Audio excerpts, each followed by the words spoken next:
Vamos entrar agora no quarto painel e último, dedicado a transexualidade e disforia de género. A Maria Luz irá apresentar as pessoas aqui na mesa.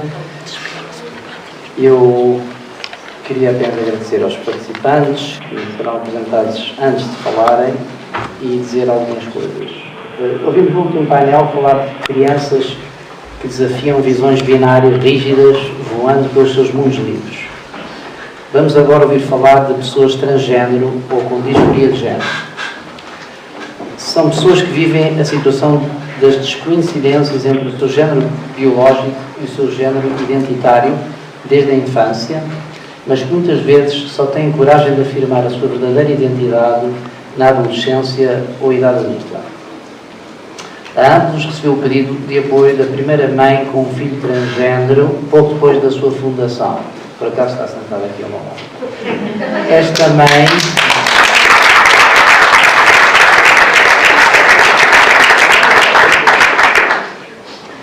mãe é um dos moderadores deste painel. Todos os casos foram chegando e com eles os problemas do Serviço Nacional de Saúde e dos serviços clínicos disponíveis para os processos legais de alteração de identidade civil, no bilhete de identidade, de alteração hormonal e muitas vezes conducendo-se a processos cirúrgicos de reatribuição de sexo. A AMPS organizou este ano um dossiê com testemunhos destas famílias e teve a oportunidade de apresentar os percursos tão erráticos e difíceis destas pessoas pelos corredores dos hospitais do nosso país aos deputados da Assembleia da República. Muitas vezes temos questionado sobre a necessidade de rever a classificação destes casos como doença das listas de doenças da Organização Mundial de Saúde. Direito aos cuidados de saúde, sim, mas o direito também fundamental e importantíssimo a serem considerados pessoas sem qualquer ligação a patologias que, se delas não se livrarem, ficarão coladas irremediavelmente à sua identidade e manterão sobre si o estigma da discriminação. Vamos agora passar a apresentar a primeira oradora. A nossa primeira oradora está ali do lado esquerdo. É a nossa convidada especial, eu digo especial porque veio de longe, que é Esther Nola, que é presidente da APGIL, que é a Associação de Mães e Pais de Gays e Lésbicas de Espanha, que é uma organização que é irmã da Amplos e já conta pelo menos com 2 décadas de existência. Buenas tardes. Nuestra asociación tiene hijos gays, lesbianas, bisexuales y transgénero y transexuales. Llevamos 17 años que recibimos padres y madres, pero desde muy inicio ya empezamos a recibir padres con niños con problemas de roles de género. Nosotros les llamamos, puedes llamar de diversidad de género, género cambiante, muchas variantes, ¿no? Nosotros en España los roles apaciguaban poco a los padres cuando llegaban. Estamos hablando de 15, 14 años atrás. Niños que tienen roles de género diferentes y hay una diferencia en lo que es el rol y el comportamiento y la persistencia en ese comportamiento que es la identidad. Pero ya desde el inicio hemos marcado como 2 ritmos para atender a los niños. Entonces sacamos 2 guías. Sacamos una primera guía como padres con hijos trans. Una siguiente guía posterior a eso, que eran roles de géneros y comportamientos de géneros no normativos, porque ahí ya diferenciábamos con la experiencia que teníamos y la problemática de los padres con niños, veíamos la necesidad de hablar de los roles. Y en la tercera fase, que es el proyecto que estamos trabajando ahora inicialmente, es cuando hemos ya acuñado una palabra para esa situación discriminatoria en la infancia. Es decir, con nuestra experiencia de los padres que han venido a la asociación, hemos visto que en el 99 por casos que tenían problemas en el colegio eran nacido machos, es decir, en roles de género de niños cuando eran más afeminados. Eso en la infancia. Cuando empezaba más o menos la pubertad, eso ya era un poco más equiparable, es decir, niñas que no representan cuidadoras o la imagen de cuidadora por ser mujer, hemos visto muchos problemas también de género. Pero el niño desde la infancia, o sea, desde cuando entran en la maternal, ya es insoportable vivir en la escuela. A los 4 años un niño que le gusta el rosa era machacado hace 15 años y es machacado hoy, porque seguimos teniendo estos problemas. De manera que en esa tercera fase nosotros ya estamos poniendo nombre a una intolerancia por género. Es decir, dentro de las discriminaciones que hay que pedir en el ámbito generalista, vamos a introducir esa intolerancia como discriminación. Para ello nosotros hemos hecho un abordaje con otras entidades que no forman parte del movimiento LGTB. Movimientos por la discriminación y concretamente con un movimiento muy importante que se llama Movimiento contra la Intolerancia. Es decir, hemos acuñado ya un nombre para la representación del género en la infancia, porque hay un problema, es decir, la mujer en la infancia puede representarse con pantalones y con faldas, con pelo corto, pelo largo, pero un niño no puede buscar, no se puede poner ni faldas ni pantalones, no tiene un margen de libertad en igualdad que tiene su hermana. Entonces, eso nosotros ahora lo hemos trasladado en el campo de la demanda civil como cualquier otro tipo de discriminación. En el caso que nosotros abordamos el tema del abordaje cuando hay una persistencia en la identidad de género, es decir, que el comportamiento y los roles ya llegan a el niño ya dice que quiere ser niña, eso en la infancia también tiene, a los 4 años te dice, o a los 2 años, como bien ha explicado, si quiere ser niña. Nosotros siempre acompañamos a esta niña, acompañamos a los padres para que vayan, como aquí han explicado estupendamente, exactamente igual hacemos en nuestra asociación. Paralelamente tenemos un proyecto que es el que os voy a pasar ahora de trabajo más específico en cuanto ya un niño se identifica que quiere ser niña, una niña o un niño, pero que eso en el tema de los roles es abierto a todas las personas que tienen problemas de identificación de género, ¿no? Pero nosotros hacemos el acompañamiento de los padres, a los padres concretamente, y ese muy a menudo, y ese acompañamiento es para que los padres sepan acompañar en el desarrollo integral a sus hijos, a su hijo sin proyecto, que eso es muy difícil de hacer, ¿no? Porque los humanos siempre proyectamos, prácticamente es imposible no proyectar, pero de alguna manera el proyecto es enseñándoles, el proyecto de entrada es que les dejen representar como quieran, que el lenguaje hay que cuidarlo. Es decir, nosotros trabajamos mucho el tema del lenguaje, entonces talleres de lenguaje y la identificación. Entonces nosotros para trabajar con los padres tenemos que generar una confianza hacia nosotros y una confianza absoluta hacia un hijo. Cuando tienes un hijo hetero de pequeño, a veces le tienes confianza y a veces no, pero como padre hetero que soy, me creía, con mi hija hetero que era la mayor, que yo le podía indicar el mejor camino, que yo podía llevarle a un colegio para que tuviera unos mejores amigos.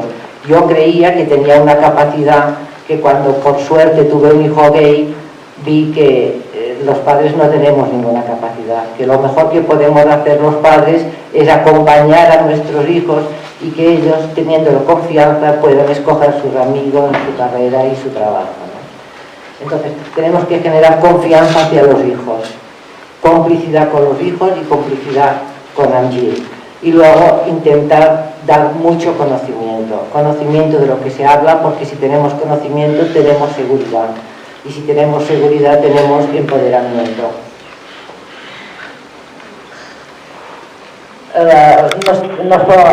Tenemos cursos para formarnos y familiarizarnos con la diversidad. Es muy importante que conozcamos cuerpos diferentes.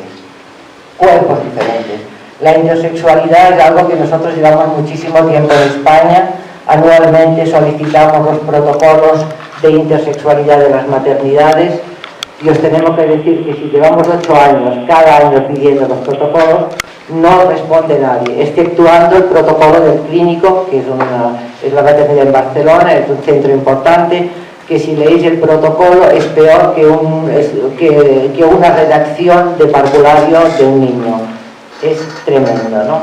Pero nosotros insistimos mucho y hay que ver los cuerpos, y los padres tenemos que aprender a ver que hay cuerpos biológicos diferentes, que los cuerpos son diferentes, y ese trabajo lo hacemos mucho con los padres.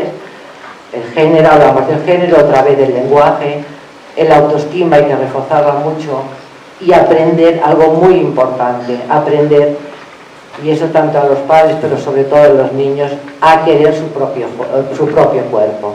Nosotros trabajamos mucho en ver cuerpos diferentes, que los hay desde la intersexualidad al transgénero, hay cuerpos diferentes, y aprender a querer el propio cuerpo. Eso lo creemos nosotros, es como la columna vertebral de lo que desarrolla luego todo el entorno. Para poder hacer eso, pues crear referentes, enseñar los referentes, que ya hay muchos referentes. Llevamos los niños con socialización con iguales y con diversidad de género, que se socialicen para que vean iguales, y luego tenemos talleres en formación, ¿no? Autoestima y refuerzo del propio cuerpo, lo digo cada vez porque eso para nosotros es fundamental. La bibliografía, que hay mucha, filmografía, que hay mucha. Y luego algo que tenemos que los padres, yo creo que tenemos que acompañar, pero nosotros decimos a qué metas, acompañar a qué. Nosotros creemos que acompañar a que se pueda desarrollar integralmente, y como adultos tener presente que hay dos cosas fundamentales, que solo pertenece a nuestros hijos tomar la decisión, y que para ellos tendrán que tener un acompañamiento y un entorno en una dirección concreta, en reforzarles, en ayudarles a ser lo que sean, en enseñarles referentes y en socializarlos entre iguales, para que ellos sean capaces de tomar sus propias decisiones en cuanto a la reproducción y en cuanto a sus placeres eróticos. Es importantísimo, el cuerpo es una fuente de placer, que cada uno tiene su ámbito, su medida, pero que es importante que esas decisiones de en tu cuerpo, yo qué hago, cómo puedo disfrutar, ese mecanismo que tenemos de placer, nuestros niños sean capaces de poder decidir sabiendo exactamente el placer que tienen, lo que pueden perder, lo que pueden ganar, pero que puedan conocer su cuerpo, amarlo y saber que es una fuente de placer, y a la vez que hay una reproducción que ellos pueden decidir si la aceptan o no la aceptan. Pero ese es el camino con el proyecto que tenemos Angie, y para que los padres puedan llegar a que los hijos puedan decidir es un larguísimo camino. Pero bueno, muchas gracias a Ambrus, porque entre todos creo que el camino es más fácil. Gracias. Obrigada, Esther Nola. Obrigada, Esther Nola, e agora vamos ouvir a Júlia Pereira, que também é muito especial, tanto mais que é uma ativista na defesa dos direitos das comunidades discriminadas por questões de género, com ênfase na comunidade transexual. Ela é membro do grupo GRIT, que faz parte da ILGA, foi um grupo que foi criado em abril de 2007 dentro da ILGA, e presentemente é também membro da direção da Transgender Europe. Boa tarde a todos. Estão-me a ouvir? Sim. Antes de mais, quero fazer o meu agradecimento a ambos pela oportunidade de estar aqui hoje, também dar os meus parabéns pelo 5º aniversário. E é tão bom ver que 5 anos depois a ambos cresceu em todos os sentidos, e também no sentido de dar um apoio mais efetivo e mais amplo aos pais de pessoas trans, o que me deixa bastante feliz, tanto aqui com a Maria da Luz neste painel, como com os pais e as mães que estiveram disponíveis no painel anterior. O que eu vos trouxe para falar aqui um bocadinho é o projeto e o percurso que o GRIT tem feito nos últimos anos, sobretudo centrado na questão do acesso à saúde. Eu queria começar por vos apresentar o projeto que desenvolvemos e que concluímos já em 2011, mas que infelizmente ainda continua demasiado atual. Foi o projeto Transformation, que foi concluído com esta brochura. Eu até a semana passada acreditava que estas brochuras já estavam esgotadas, mas estive no Centro LGBT esta semana e pude descobrir que com a passagem do Centro LGBT da Rua de São Lázaro para a Rua dos Fanqueiros foi descoberta uma caixa cheia delas, portanto quem ainda não tiver pode ir até ao Centro LGBT e pedir a sua ou contactar a Ilga e pedir que seja enviada uma brochura, porque ainda temos bastantes para distribuir para escoar. Este projeto ele foi um projeto de investigação que pretendia cobrir todas as áreas em que as pessoas transexuais estavam afetadas. Foi um projeto iniciado em 2008, quando as questões ainda estavam um bocadinho grande e da pior do que estão agora, e em que procurámos perceber a situação social, a situação de saúde e a situação legal das pessoas trans em Portugal.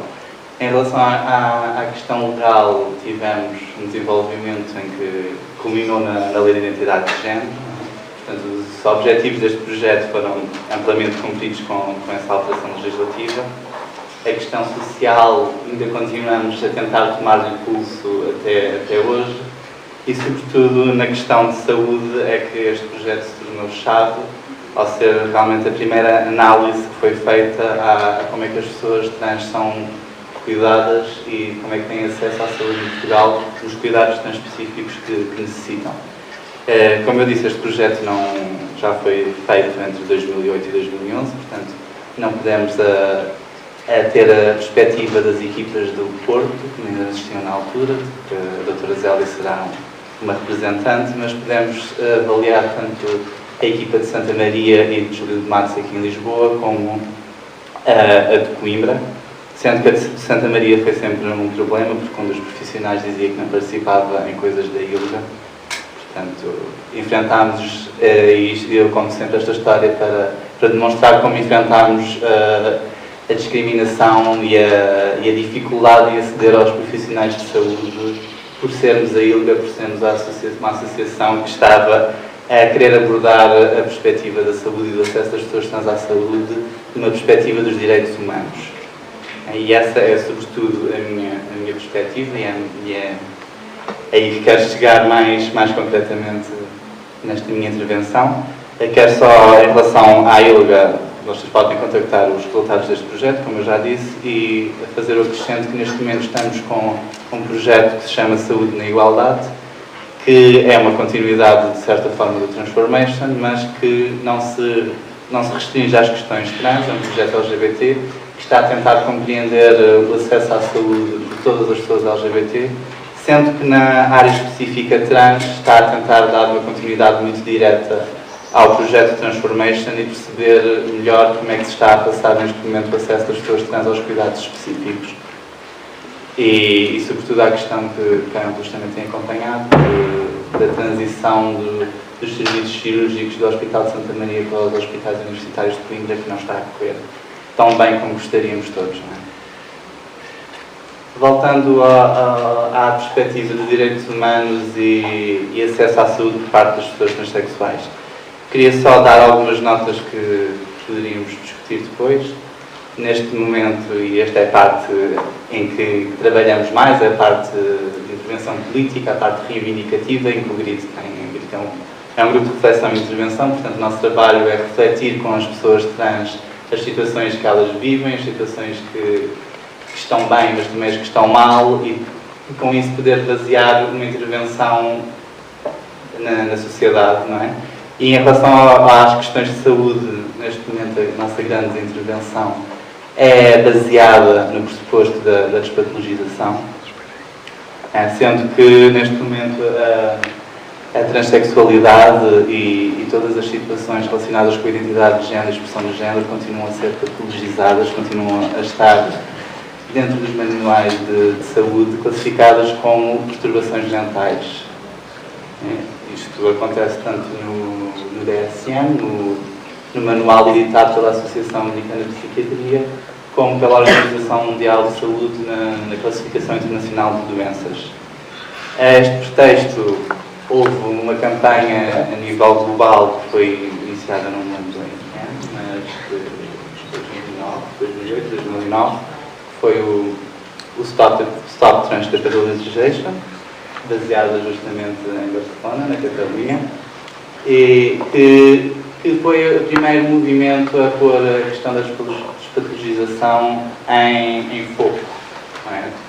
Com uma postura com a qual nós nem sempre concordamos, uma postura de que todas as identidades trans devessem ser retiradas de qualquer manual e se baseassem apenas na autoconvicção e na liberdade de cada um em aceder aos cuidados de saúde que quis. Nós não concordamos com esta visão tão radical, se quisermos dizer. No entanto, concordamos plenamente com a ideia de que os acessos a cuidados de saúde tão específicos devem ser baseados na autoconvicção das pessoas trans. Entretanto, o próprio STOP já moderou um bocadinho as suas posições.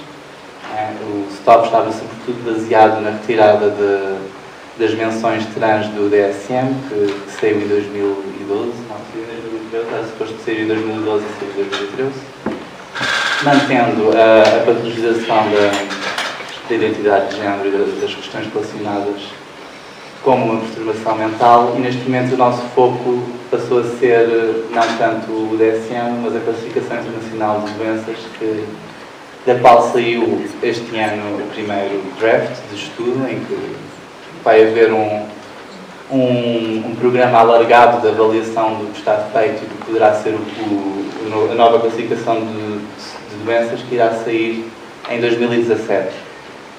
Este primeiro rascunho traz realmente uma grande novidade e uma grande vitória para todos os movimentos trans, porque, ao contrário do que aconteceu no processo que o DSM avançou com a despsiquiatrização, com a despatologização. Eu tenho habituado a usar o termo despatologização de forma genérica, mas quando eu falo em despatologização, quero falar na despatologização como doença mental. E é como doença mental que realmente o primeiro rascunho do ICD está a avançar com as questões trans, em que as retira completamente do capítulo das doenças mentais e as remete para um novo capítulo de condições de saúde sexual. Isto é realmente a reivindicação global do movimento trans, ou seja, que todos podemos concluir, tanto o STOP, que seria a facção mais radical do movimento, como a Transgender Europe, que será uma facção mais conservadora. E tínhamos concluído nesta ideia de que na secção de doenças mentais não podemos estar, e se confirmar como um novo manual de doenças da Organização Mundial de Saúde, não será realmente uma doença mental.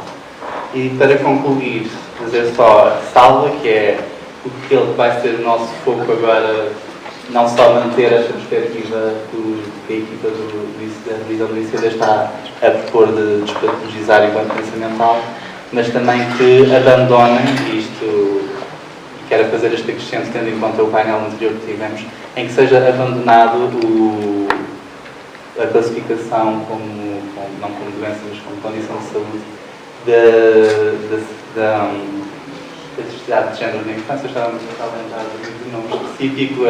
O nome passaria a ser incongruência de género. Eles estão a propor que haja incongruência de género na adolescência e na vida adulta, e um diagnóstico separado para a incongruência de género na infância, que neste momento vai ser centralizado com o objetivo de retirar. O próprio STOP está a fazer a sua campanha este ano centrada nesta questão.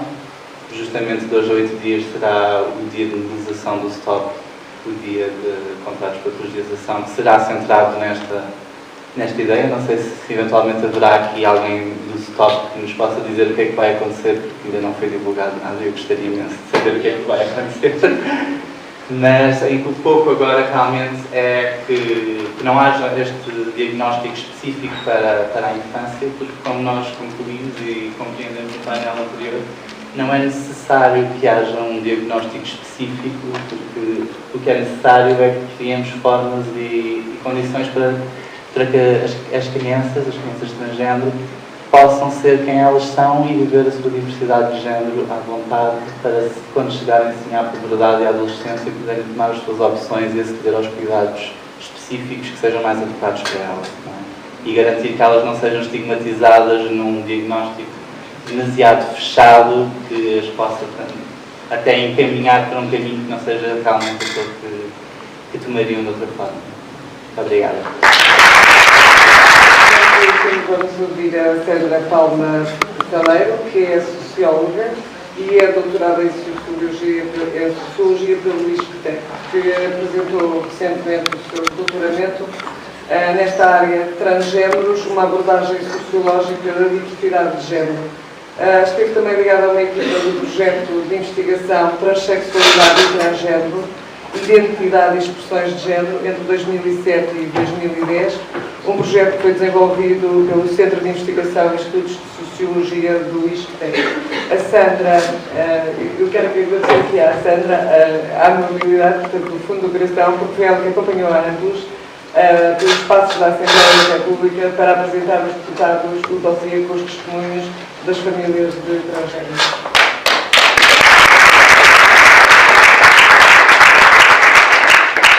Muito obrigada. Eu quero, em primeiro lugar, também agradecer à ANTUS o ter-me convidado para estar aqui agora e por me ter convidado também para ir à Assembleia da República. De facto, temos que pensar de que é que valem, num momento como o atual, em que a ciência parece que só serve para produzir indicadores e para publicar em revistas internacionais do primeiro quartil, mas eu quero dizer que, para mim, a ciência serve para ter alguma utilidade, não é? Serve para estar onde ela deve estar, que é ao serviço da sociedade e daquilo que de facto se propõe estudar. Pronto, dito isto, também queria dizer que é um bocadinho ingrato e grato por falar quase em último lugar, porque muitas coisas que eu tinha para dizer já foram ditas, mas também, e eu acho que isso não era assim tão fácil de acontecer há uns tempos atrás. As coisas que eu tinha para dizer já foram ditas nos termos em que eu as quereria dizer. E acho que cada vez mais, tanto a parte médica, a parte associativa, as diferentes sensibilidades associativas estão a convergir, de facto, estão todas, a academia, estão a convergir no mesmo sentido, e isso é efetivamente muito, muito gratificante. Pronto, e um exemplo disso, do que eu tinha para dizer e do que efetivamente já foi dito e que foi dito em termos muito próximos daqueles que eu queria dizer, eu queria, antes de começar a minha intervenção, em que pensei falar um bocadinho sobre as questões da cidadania de género e da cidadania transgénero, era nós percebermos de que é que estamos a falar, mas provavelmente neste local isto não é tão necessário como quando nós estamos a falar em coisas mais generalistas e em que muitas vezes também somos os que trabalhamos nesta área as únicas pessoas a falar disso, não é? Portanto, eu tinha para dizer o que toda a gente certamente já percebeu, que o que é a identidade de género. Nada melhor para perceber o que é a identidade de género do que, efetivamente, ter um painel anterior em que se fala da diversidade de género na infância, não é? Portanto, nós percebemos que a identidade de género é, de facto, um sentimento íntimo de pertença em termos de género, que as únicas pessoas capazes de decidir qual é a sua identidade de género são os próprios indivíduos. As identidades de género não são diagnosticáveis por outrem, de maneira nenhuma. E, portanto, outros atores, como por exemplo a medicina, podem ajudar as pessoas nessa descoberta, podem ajudar as pessoas a lidar com isso, mas não podem validar, certificar o que são identidades de género, porque de facto ninguém melhor do que o próprio indivíduo para dizer o que é que quer ser e como é que se sente. Tinha ainda aqui para dizer o que é que geralmente, de que é que nós estamos a falar quando falamos de transgénero ou quando falamos de trans. Muitas vezes o termo mais inclusivo é apenas trans. Eu gosto mais deste formato um bocadinho, talvez rebuscado, mas do trans-género, para distinguir do transgénero junto, que muitas vezes não inclui as pessoas, ou que as pessoas transexuais, já lá iremos, que não sentem pertencer, mas, portanto, quando nós estamos a falar de trans, estamos a falar de uma identificação com um género que não é exclusivamente aquele que foi atribuído à nascença e, portanto, inclui pessoas reconhecidas com o género masculino à nascença, mas que se identificam com o feminino ou vice-versa, e nestes casos estamos a falar efetivamente de pessoas transexuais, mas o trans não inclui apenas pessoas transexuais. E isto é algo pelo qual eu me tenho batido muito. As pessoas transgênero são uma minoria, não é? Mas são uma minoria muito diversa. Dentro do transgênero não existem apenas e só pessoas transexuais, portanto, pessoas que se identificam e que querem viver a sua vida no género oposto, este oposto aqui, com umas aspas e com umas aspas enormes, porque podemos sempre pensar em que sentido é que o feminino é o oposto do masculino, ou até se quisermos ir para uma versão mais biologista, em que sentido é que XX, não é, os cromossomas, é o oposto de XY, não é? Portanto, este oposto é, obviamente, uma construção cultural, não há nada de oposto nisto, não é? Mas pronto, para nos entendermos, portanto, inclui essas, mas também inclui toda uma variedade de outras identificações e expressões de género. Portanto, inclui pessoas que se identificam com as duas, simultaneamente com as duas, à vez com as duas, ou então com nenhuma das categorias binárias de género comumente aceitas. Portanto, todas estas expressões, quando nós fazemos, como eu fiz, uma pesquisa inclusiva, digamos assim, de todas as identidades e expressões de género fora da cissexualidade, portanto, fora da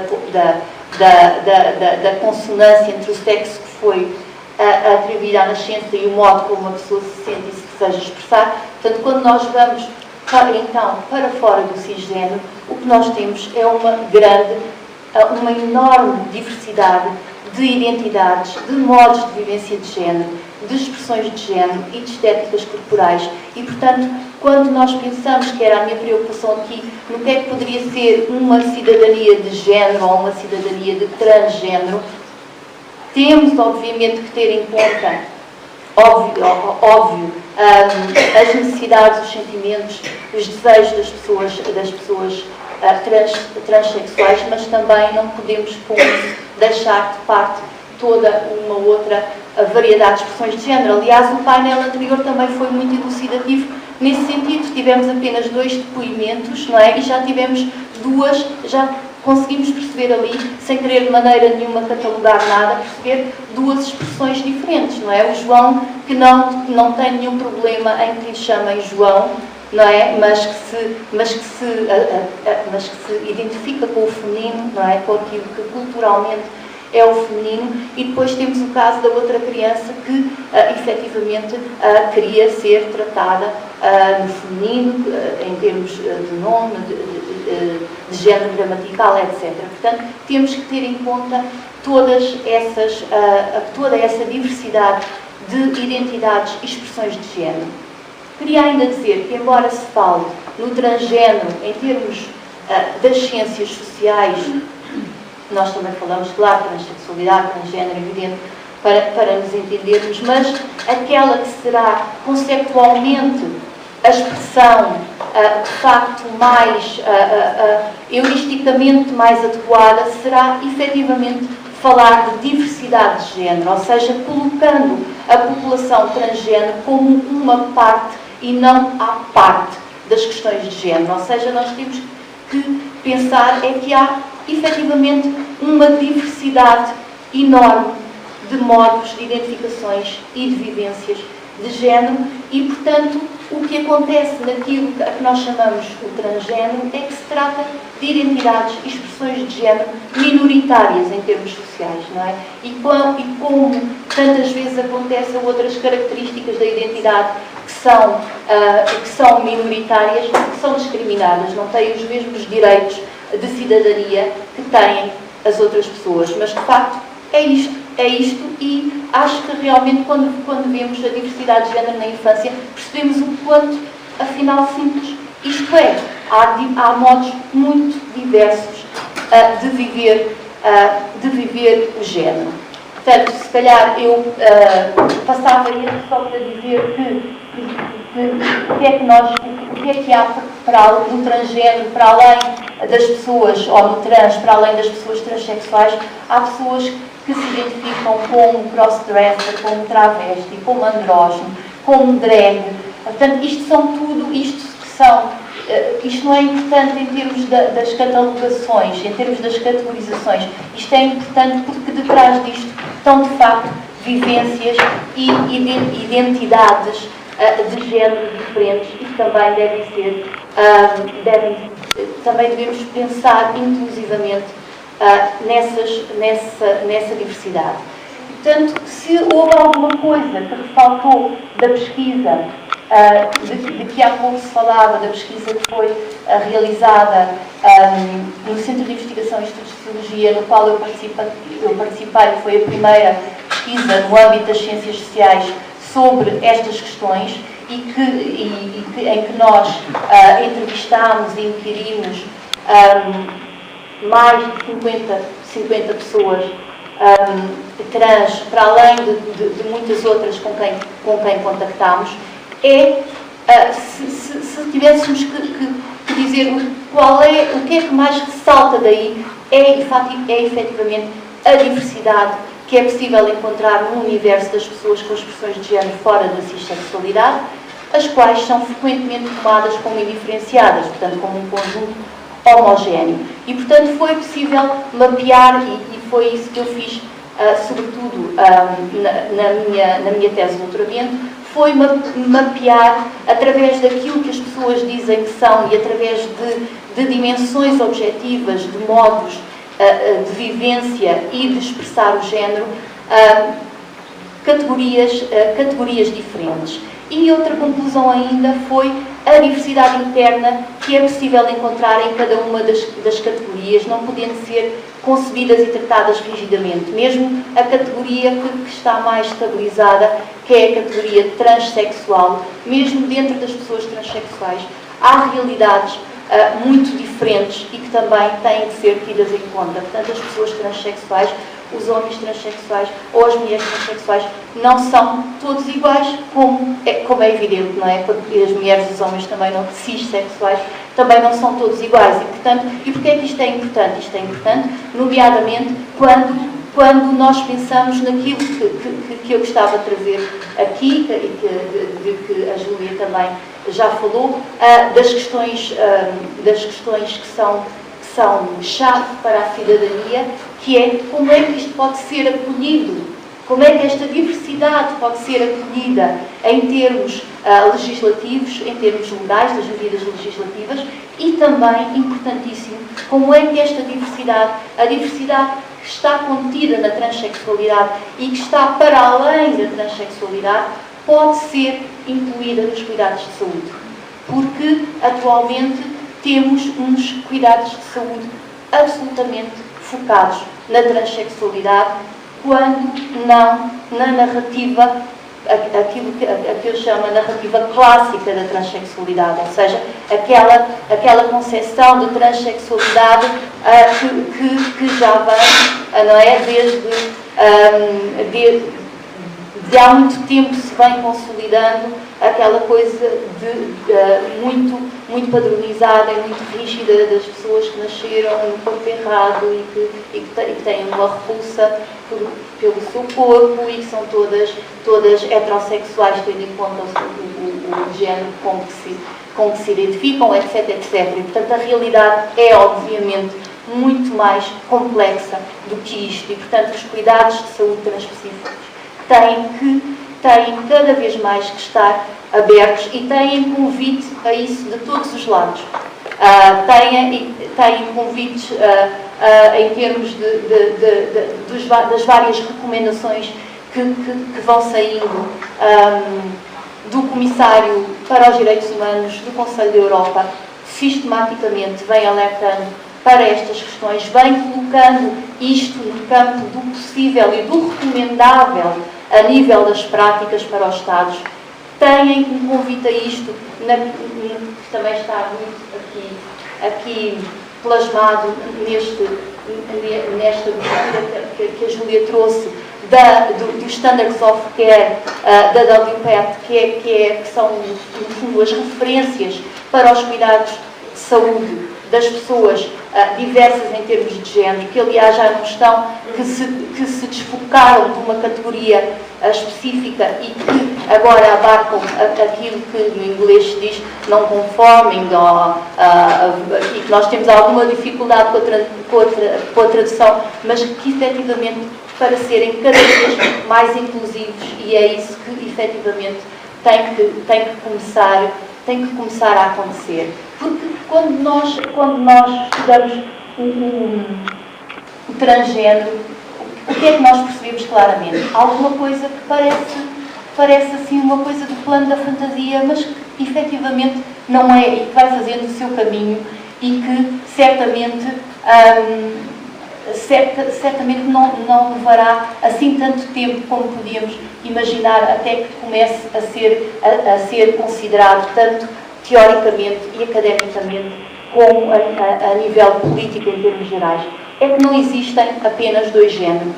O género, para já não falarmos do sexo, não é uma variável dicotómica.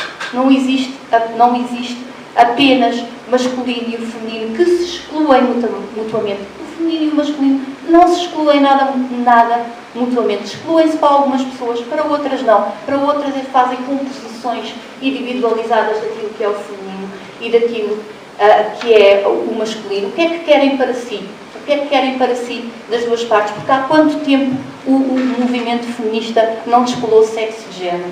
Não é? Há que tirar as devidas ilações disto. Portanto, a masculinidade e a feminilidade estão aí são construções e estão aí para quem se quiser apoderar delas, seja o João ou seja a Joana. E, portanto, não é efetivamente uma variável dicotómica. Claro que aquela menção que eu tenho ali ao sexo tem a ver com aquilo que a doutora Zélia já falou, que é das pessoas intersexuais, não é? As pessoas intersexuais têm sido perspectivadas dentro destas nossas lentes culturais como algo anormal, não é? Não têm aqueles atributos biológicos que compõem a maioria dos seres humanos, então têm uma doença. Mas têm uma doença porquê? Podemos pensar nisso de outra maneira, não é? Podemos pensar nisso como fazendo parte da diversidade até biológica da humanidade, não é? Portanto, até o sexo visto nesta perspectiva não é uma variável dicotómica. Ora, se não é o sexo, diremos do género que tem aquela componente ainda mais individual e social. Outra relação que é aquele tal ponto que eu gosto sempre de frisar é que a população trans não é na sua globalidade definida ou retratada nem pelo desejo de identificação com uma das categorias convencionais de género, só uma parte é que se vê aí, nem tampouco pelo desejo de se posicionar fora delas, como muitas vezes também temos o trans em certo tipo, até teorizações académicas, como ícones da desconstrução do sistema de género. Como sempre. E portanto, não é nem só uma coisa, nem só outra. E portanto, o que é que isto, se nós tomarmos a sério a realidade, porque isto é realidade e não é ficção, quer as pessoas gostem ou não, independentemente disso, isto é a realidade, não é? E portanto, quando nós fazemos trabalho empírico, é isso que concluímos. E portanto, o que é necessário em termos nomeadamente, de pensar o reconhecimento de género, as leis de reconhecimento de género é, por um lado, abrir as duas categorias convencionais à população trans que nelas se reconheça, portanto, estar lá legalmente o homem e a mulher para quem nelas se reconhecer, não é? A nossa lei faz isso parcialmente, portanto, faz isso efetivamente, mas está dependente de um reconhecimento médico, não é? Que a pessoa sofre de perturbação de identidade de género, mas faz isto. Isto foi uma mudança, isto é uma mudança cultural e é uma mudança que eu acho que a maior parte de nós nunca pensou nisso e não consciencializou. É porque esta abertura, mesmo com estas condicionantes, esta abertura do feminino e do masculino, do homem e mulher legal, a pessoas com outras estéticas corporais, com outros corpos, isto é uma mudança enorme, não é? Nós agora já não podemos definir o que é legalmente uma mulher pelo seu corpo. Não podemos definir uma mulher por ser fêmea, certo? Porque há pessoas que não têm corpo de fêmea e são legalmente reconhecidas como mulheres e vice-versa. Portanto, isto não é um pormenor, é uma mudança muito grande. Mas, para além disso, ainda há muito para fazer, não é? Há o abrir mais, estas categorias estarem ainda mais, ou melhor, estarem abertas a mais pessoas, a todas as pessoas que nelas se reconheçam, e, para além disso, prever outras categorias para além das duas convencionais, porque efetivamente há pessoas que não se reconhecem apenas e exclusivamente como homem ou mulher, masculino ou feminino, e isto também parece o plano da ficção científica, mas não é. Já temos poucos, é verdade, mas já temos alguns avanços neste sentido, não é? Temos o género X na Austrália, temos aquele passo tímido e pronto, que tinha alguma coisa que se lhe diga, mas para agora não interessa, das crianças intersexo na Alemanha. Pronto, então fiquei com 0 minutos. Não vou aos cuidados de saúde, pronto, não vou à nova agenda para a identidade de género. Pronto, olhem, acabava com isto. Que a identidade de género é um novo marco na luta pelos direitos humanos. É um marco na luta pelos direitos humanos, não da minoria que se reconhece enquanto trans, porque o que está por detrás da discriminação das pessoas trans é o genderismo. É dividir a humanidade em termos de género de uma maneira fixa. E, portanto, o genderismo não é um problema que afeta ou diga respeito apenas a uma minoria, mas a todos. E, como diz uma autora, este é o movimento cívico dos nossos tempos, porque os direitos de género são direitos humanos. Os direitos de género têm a ver com a autodeterminação do corpo, tem a ver com a autodeterminação do ser humano para se expressar da maneira como deseja expressar-se. E, portanto, é uma nova luta, digamos assim, uma nova geração de lutas que não chegou apenas à academia, que não chegou apenas às recomendações, chegou já, e por isso é que está ali a capa da Time do mês de julho, já chegou também à comunicação social e, portanto, é uma coisa que está a fazer o seu caminho e, certamente, com muitas adversidades, muitas, que não foi possível, óbvio, aqui falar, não é? Mas que também teria muitos indicadores disso, mas que está a fazer o seu caminho e que certamente é irreversível. Obrigado, Sandra. Desculpa lá tirar o tempo, mas ainda queríamos abrir um bocadinho de espaço para debate e o debate até podia ser alargado, portanto, às pessoas do painel anterior que estão aqui. Sei que parece-me que a Maria Del Mar queria falar, é verdade? Verdade ou não é verdade? E depois abriria-se aqui um bocadinho algumas questões que possam colocar. Portanto, mesmo a Isolda também. Isolda está ali a falar com a Mercê, distraída. Ok, Maria Del Mar. Hola. ¿Me oís sin esto? Vale. Yo soy madre también de una persona trans. Me siento totalmente identificada con los dos testimonios de las madres anteriores. Mi hijo trans ha crecido, entonces tengo un poquito más de perspectiva a lo mejor que ellas, aunque su testimonio me ha encantado y básicamente es lo mismo, educar en la libertad, en el respeto y en darle espacio para que ellos se desarrollen por sí mismos, acompañar pero nunca dirigir. Bueno, sí, vale. Yo tuve un chico biológico. Desde pequeña mi historia es muy parecida a la de ellas. La obsesión por el rosa, quería disfrazarse de princesa con 2 años, es exactamente igual. Me ha emocionado profundamente porque es la historia de mi familia. Luego estuvo viviendo 3 años como chica, hormonándose y todo, de los 17 a los 20 años. Y ahora ha transitado, ahora es una persona bigénero, no se identifica plenamente con ninguno de los dos géneros. Não estamos a ouvir bem, não estamos.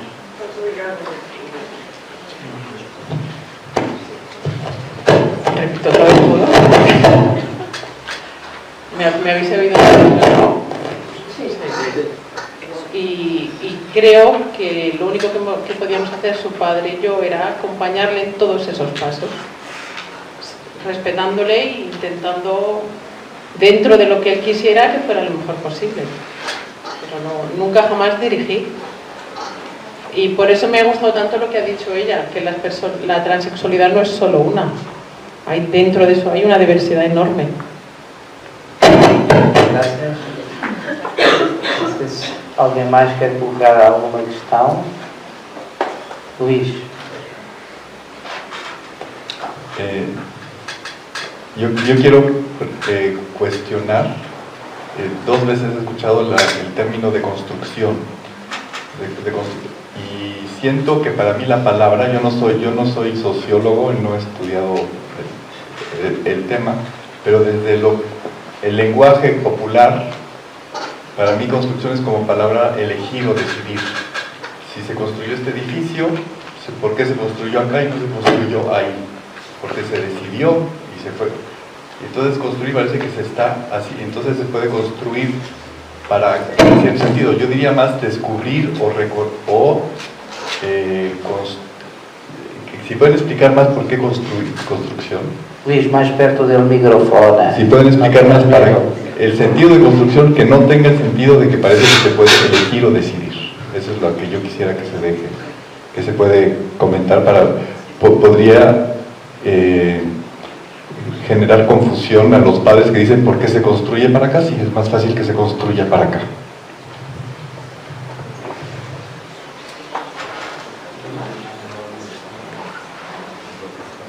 Nós vamos recolher as últimas questões, se houver, e depois eu então passava aqui ao painel para responder. Ida.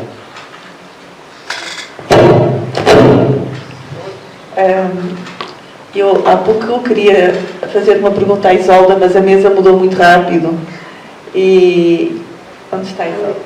Podes fazer a mesma à Isolda. Sim, eu queria que ela também falasse um pouco da família alargada, de como é que foi o processo dentro da família alargada, porque obviamente isto é uma das questões importantes quando estamos a falar em crianças e nós amplos também temos que, muitas vezes nos questionam como falar à família mais alargada, o que é que a Isolda recomenda em termos de práticas familiares, de como partilhar essas informações com as avós, os tios e por aí fora. Bom, então, se calhar deixava a Isolda para o fim. Mais alguma questão? Pronto, se não há, e diz que já passámos, eu passava a palavra à Sandra, não sei se depois a Esther queira dar complementar com alguma coisa. Quando eu falei de género como construção social, não estava a falar do género individual de cada pessoa, estava a falar que o género, não é? Aquilo que nós dizemos que é o feminino e o masculino, o género em termos societais e culturais, é uma construção, certo? É uma construção cultural, exato. Não que o género de cada pessoa é uma construção. Significante e não diferente.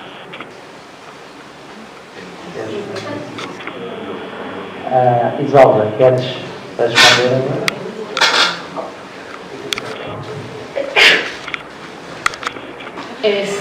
En nuestro caso, con los familiares más cercanos, hermanos, padres, abuelos, nos acercamos a ellos, les explicamos. Para ellos, Isolda, más cerca de la boca. Sí, sí. Para ellos era un poco más fácil porque ellos lo vivían casi al mismo tiempo que nosotros lo veían. Nosotros siempre cuando hablo de nosotros hablo de mi esposo y yo, que cuando tienes el caso en tu casa, en el día a día, es un poco más fácil para la gente entender esos cambios. En lo personal, mis papás, yo le atribuyo a la edad, mis papás son alrededor de 70 años, no entienden mucho el concepto, pero sin duda el amor a su nieta les gana y va mucho más allá, ¿no? En el caso de familia extendida y amigos cercanos, el acercamiento fue mandándoles una carta, explicándoles también un poco la historia y algunos rasgos que ellos quizá ya habían notado, ¿no? Se les pidió de la manera más atenta que a partir de ese momento se refirieran a nuestra hija en femenino y con el nuevo nombre, y que estábamos también abiertos a cualquier duda o pregunta que tuviéramos. Siempre estamos conscientes de que no es un tema muy conocido, muy hablado. Luego, entonces, mi esposo y yo siempre estamos abiertos a resolver cualquier duda, cualquier pregunta. Si no la podemos resolver nosotros porque pues tampoco somos expertos, no soy doctora, no soy maestra, siempre tratamos de referir a organizaciones o a grupos de ayuda. No sé si más o menos. Muchas gracias. Entonces, agora acho que resta. ¿Quieres decir más algo? Nada más quería añadir un poquito porque me acaban de preguntar que si en el proceso se ha alejado gente o hemos perdido amigos. La respuesta es sí. Eran dos amigos que claramente demostraron no serlo, y la coincidencia o lo chistoso es que eran los más católicos de mis amigos, entonces un poquito por ahí.